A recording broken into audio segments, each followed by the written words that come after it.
had a change of landscape politically in this country, and they've done some good stuff. I've fixed all the bad stuff under lunch. There's no problem about the ETS or anything else now.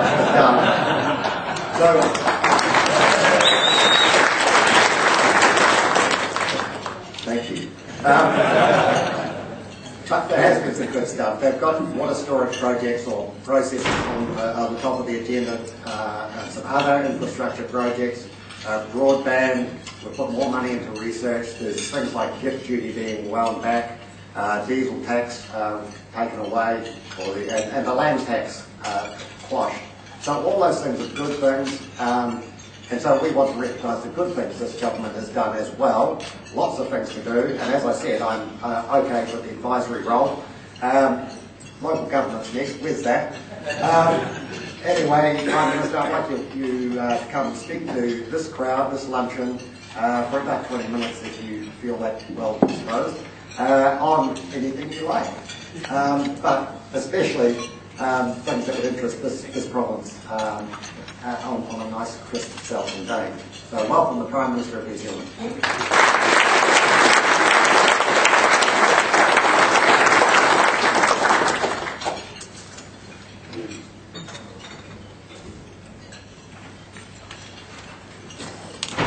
Don, thanks very much. It's great to be here. Can I acknowledge all of the dignitaries that are in the room and all of you that are here for contribution you make. Every 6 months we look at the honours and appointments list in New Zealand. I don't know what you've been thinking of the recent ones, but we do our best to come up with a range of people that we think that the community would want to respect and have a sense of pride in for their achievements and things that they've done. So last time for the Queen's Birthday Honours, we decided that we would honour Peter Ledge, the Mad Butcher, and I was thinking, well, this is going to be interesting to see the way this plays out. So, sure enough, the New Zealand Herald didn't disappoint. The headline was "Arise, Sir Mad Butcher," which I thought was pretty cool, until he rang me to tell me his friends are now calling him Sir Loin. So, slightly different take on what's going on, but, it's still not bad. I guess let me start by saying there's no, National Party is under no illusion about how important agriculture is to New Zealand. We're a party that was formed in 1936. The basis of that formation in 1936 was a party that came from business and a party that came from rural communities and from farmers. And I'm sick of listing the number of members in my caucus that have an association with farming, because every time I do, someone rings me up and tells me I've left them off. And if I read out 58 names to you, you'll get the reward of my speech. So that is the sort of sense that we have of the importance of the rural community and of farming, and we want you to succeed. And the reason we want you to succeed is when you succeed, New Zealand succeeds. And it's really pretty much as simple as that. 6% of the overall economy is in the dairy sector, 27% of exports is in dairying, let alone moving out to all the other things. And I always say to people, if you look at the future of New Zealand, as long as it ends in culture, we're going to do well. Agriculture, aquaculture, horticulture, viticulture, you name it, it's going to be successful. So why is that going to happen? The very simple answer is this. The world is getting a hell of a lot wealthier. The power base is moving from the west to the east, and they're going to eat a lot more. So in very simple terms, worldwide demand for food is going up 50% in 20 years. That's actually the argument we have with most countries when we're trying to get better access for your products into other markets. And that is, that at the end of the day, this is ridiculous. We're arguing about access to whether we can sell to a customer or not. The real debate is, can we produce enough? Actually. So that is the world that we sort of operate in. We sit there and say, under that backdrop, how do we make you more successful? And what can government do? We can certainly get in the way. And we can certainly add costs, and we'll come back on that debate in a moment. So we understand that, but what things can we do to make you more successful, and does it matter, right? Does it matter? So let me just give you one example of how it matters. Yesterday I was at Grey Power, so I actually really frightened them at Grey Power, and I got up and said, I love Winston. I was really worried about it. It was Winston Reid I was talking about, not Winston Peters, but I do love Winston. But this is just an example. New Zealand's superannuation is paid on net after-tax average wages. So when we cut taxes, And when we get the economy to grow, net after-tax average wages rise. That's the calculation. Right? So just to give you an idea, since we've been in the government, do you have any idea how much New Zealand superannuation has gone up for a married couple a fortnight? The answer is $145 a fortnight.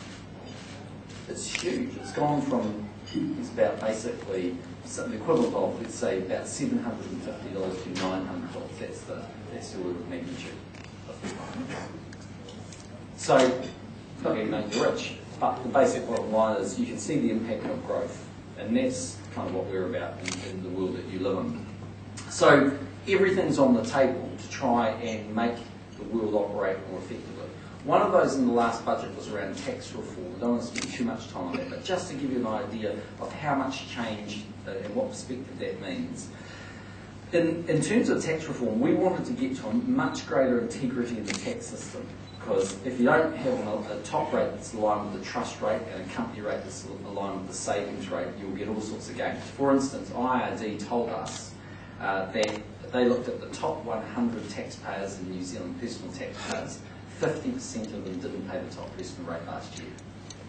So even though they're the top earners, they didn't pay it because they can structure their affairs in such a way that they don't pay it. We actually effectively delivered a $4 billion personal tax cut off a $2 billion GST increase in the last budget. And what that meant was 2/3 of that went to the bottom two rates in New Zealand. So in other words, for 75% of New Zealanders, their top personal rate is 17.5%. So some of the screams and howls of cry were about us dropping the top personal rate. So we dropped from 39% to 38% when we first came in, now to 33%. Tell you why I care about that. Not because I'm trying to give tax cuts to the rich, overtly, but I want to see the right incentives for people to actually earn the top rate. Because this is a really interesting thing. 72% of all personal tax in New Zealand is paid by the top 10% of New Zealand taxpayers. They're highly mobile, and you need them in your economy. And when they get up and leave, they're your doctors or your scientists or your farmers, wherever it might be. But 72% of personal tax in New Zealand is paid by 10% of people. And that's the largest source of revenue that we have. So tax reform was quite big.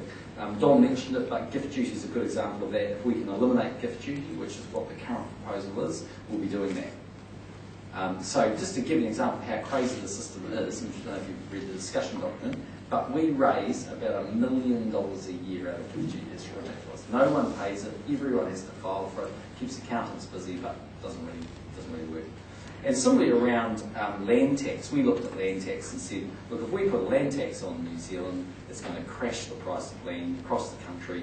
We're going to have most farmers in New Zealand that have any debt on their property will be underwater, substantially underwater. And we're not going to do that to our productive sector, and we're not going to do it to our homeowners as well.